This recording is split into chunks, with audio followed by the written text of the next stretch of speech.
Você sabia que, primeiramente, os portugueses, na sua chegada à África, não tinham como plano colonizá-la, mas sim estabelecer um comércio com os povos da região e encontrar uma nova rota para as Índias e também produtos rentáveis para o mercado europeu?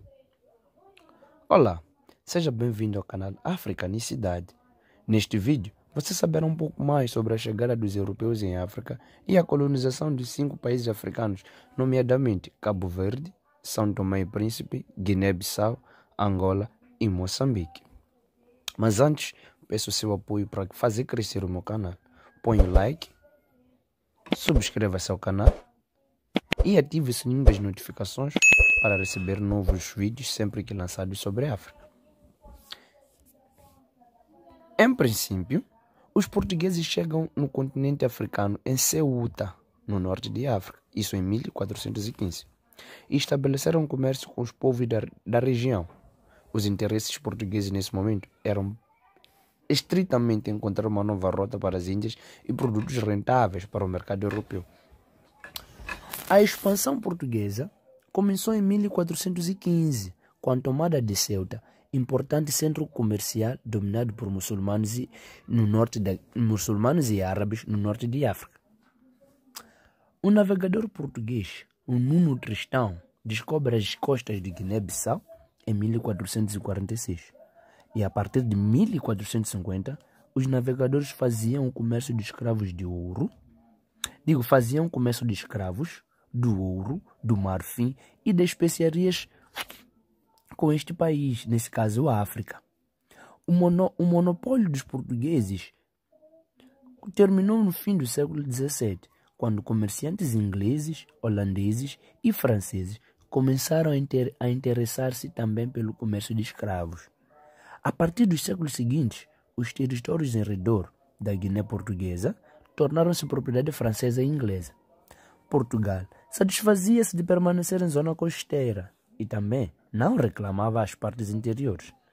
Apenas em 1880, quando as potências europeias começaram a partilhar o continente africano, em 1870, sob a adriagem do presidente americano Ulysses Grant, 1885, a Conferência de Berlim, em 1886, o Acordo Franco-Português e em 1897, a Guiné-Bissau transformou-se numa colônia autônoma de Portugal. Os portugueses chegaram em Cabo Verde em 1460, onde ocuparam as ilhas de Cabo Verde, que posteriormente foi dividida em 2 capitanias entre portugueses, genovenses e castelhanos. E até os meados do século XVII foi um entreposto comercial com o intuito de comercializar escravos no Oceano Atlântico, onde foi realizado com sucesso. Uma experiência da colonização era implantar o cultivo da cana-de-açúcar, pois como é sabido por todos, as terras de Cabo Verde são propícias para a produção da cana-de-açúcar. Em 1440, o comércio de escravos já era visto como um bem lucrativo para os portugueses, sendo que, em 1448, se estabeleceu em Arguim um comércio regular, que consistia na troca de bens contra humanos. Em 1474, Portugal tem um monopólio sobre o tráfico de escravos, porque em África, nós sabemos que a África, uma das coisas que a África tem em massa, ou em grande escala, é a mão de obra barata. Os portugueses chegaram na ilha de São Tomé em 1470. Logo, tornou-se um entreposto comercial para estabelecer a relação com o Reino do Congo. Porque naquela época, antes da chegada dos portugueses, o Reino do Congo estava sobre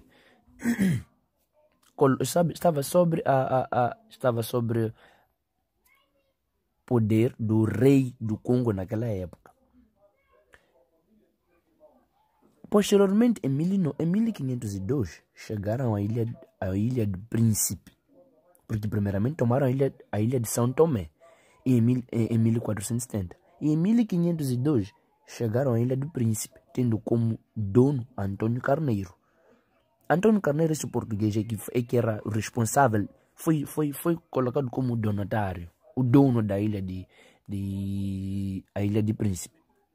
Para as ilhas São Tomé e Príncipe foram levadas as técnicas foram levadas as técnicas agrícolas, gados e plantas que já haviam dado certo nas Ilhas Canárias, Ilhas da Madeira e Ilha do Arquipélago, e o arquipélago de Cabo Verde. Então, eles produziram nas ilhas mencionadas anteriormente, Cabo Verde, o arquipélago de Cabo Verde, Ilhas Canárias e Ilhas da Madeira, cana-de-açúcar e muitos outros bens, e levaram para a ilha de São Tomé e Príncipe. Cabo Verde e São Tomé e Príncipe tornaram-se territórios portugueses até a sua independência no século XX. Estamos a falar dos anos 1900 para lá. Os portugueses também imigraram e chegaram a Angola em 1482. Os portugueses, que tinham como capitão o Diogo Cão, aportaram em Angola com a intenção de buscar metais preciosos e escravos. Também buscavam um caminho para as Índias, porque o objetivo deles era arranjar uma nova rota para chegar às Índias. Em 1492, os portugueses, a partir de Angola, fizeram contratos com o reino do Congo, Nzinga Akuvu, que viu nos portugueses uma grande chance de estabelecer novos comércios e tratou logo de se converter ao catolicismo, pensando que politicamente para agradar aqueles que chegavam, tornando-se João I do Congo. Então o que acontece? Naquela época, o reino do Congo, quando os portugueses chegaram a Angola, melhor dizendo, quando os portugueses chegaram a Angola, assim, eles fizeram contato com o rei do Congo, e o rei do Congo, o que ele fez? Ele pensava que ia poder se agradar os vientes, os portugueses nesse caso, convertendo-se ao catolicismo. E ele acreditava que pudesse fazer negócio com eles. Então, assim, os portugueses acabaram nomeando-o como João I do Congo. Chegaram em Moçambique, o meu país nesse caso, os portugueses, durante a primeira viagem de Vasco da Gama para a Índia, em 1497, concretamente na ilha de Moçambique.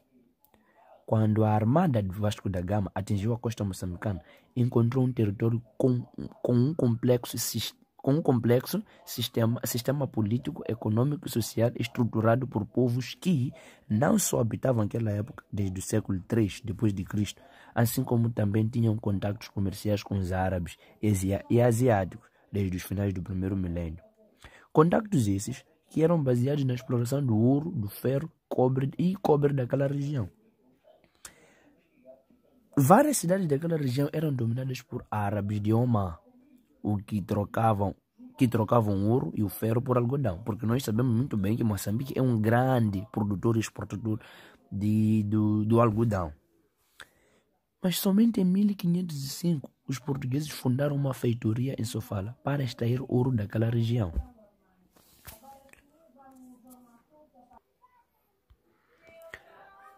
A colonização teve início com a independência do Brasil em 1822, nesse caso a colonização de África. Em 1850, o tráfico de escravos tornou-se ilegal. Então, Portugal passou por algumas crises. Por quê? Porque o tráfico de escravos era com o que os mais lucravam os portugueses. Então, quando tornou-se ilegal o tráfico de escravos, os portugueses começaram a já ter problemas nas suas viagens. O comércio já para eles não estava a andar bem. Então, o que eles decidiram? Eles decidiram logo ficar em África. A expansão dos europeus estendeu-se ao longo do litoral africano, onde obtiveram produtos como pimenta, ouro e o marfim. Mas antes das grandes navegações europeias, o continente já era conhecido pelos europeus, principalmente a parte que hoje chamamos da África Branca. Estamos a falar de Egito, Marrocos, porque esses são países africanos, mas que são quase habitados só por brancos. É difícil encontrar negros no Egito ou em Marrocos.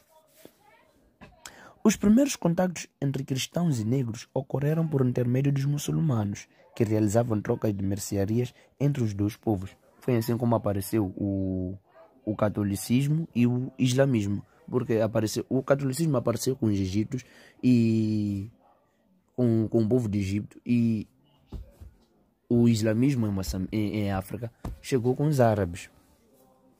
Com as navegações que tem Portugal como seu pioneiro, porque Portugal foi um dos primeiros a navegar, a África Negra, que até então mantinha contato com o resto do mundo por meio dos muçulmanos, tem seu isolamento rompido e passa a constituir uma importante praça de trocas, onde o principal produto exportado eram escravos africanos.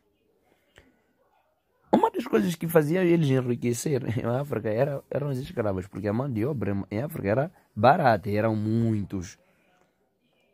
É importante lembrar que essas trocas, que consistiam principalmente em ferro, pano, aguardente, cavalo, armas, acabaram se tornando uma extrema importância para o continente africano.